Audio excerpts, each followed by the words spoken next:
Doctor YS Rajasekhara Reddy గారు మనవడు YS Rajareddy పెళ్లి కాబోతుంది.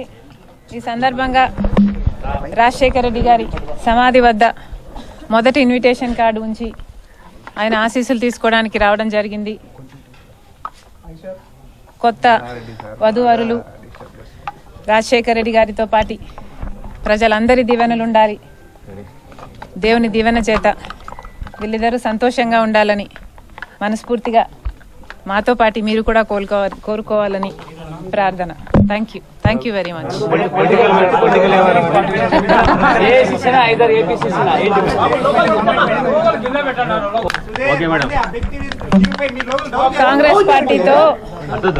కాంగ్రెస్ పార్టీతో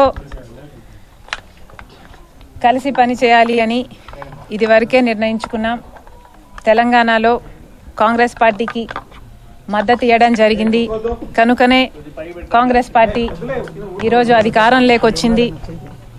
కేసీఆర్ గారి ప్రజా వ్యతిరేక ప్రభుత్వాన్ని దించడంలో వైఎస్ఆర్ తెలంగాణ పార్టీ చాలా పెద్ద పాత్ర పోషించింది.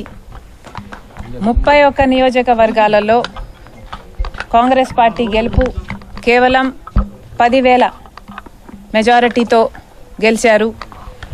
దానికి కారణం మేము పోటీ చేయకపోవడం. వైఎస్ఆర్ తెలంగాణ పార్టీయే పోటీ చేసునుంటే కాంగ్రెస్ పార్టీకి చాలా ఇబ్బంది అయ్యేది. ఈ కృతజ్ఞత భావం కాంగ్రెస్ పార్టీలో కూడా ఉంది. వైఎస్ఆర్ తెలంగాణ పార్టీకి నేను చేసిన త్యాగానికి కాంగ్రెస్ పార్టీ వాళ్ళు విలువనిచ్చి ఈరోజు నన్ను కాంగ్రెస్ పార్టీలోకి ఆహ్వానించడం జరిగింది. కాంగ్రెస్ పార్టీతో కలిసి పని చేయడానికి నాకు కూడా ఏ అభ్యంతరం లేదు. ఎందుకంటే ఈరోజు కాంగ్రెస్ పార్టీనే మన దేశంలో అతిపెద్ద సెక్యులర్ పార్టీ, ప్రతి ఒక్కరికి భద్రతనిచ్చే పార్టీ కాంగ్రెస్ పార్టీ. కనుక కాంగ్రెస్ పార్టీని బలపరచాలని మేము నిర్ణయించుకున్నాం. ఈ క్రమంలోనే అతి త్వరలోనే యాక్చువల్లీ రేపే ఢిల్లీకి ప్రయాణమై వెళ్తున్నాం. 1-2 రోజుల్లోనే మీ అన్ని ప్రశ్నలకు సమాధానాలు వస్తాయి. Thank you.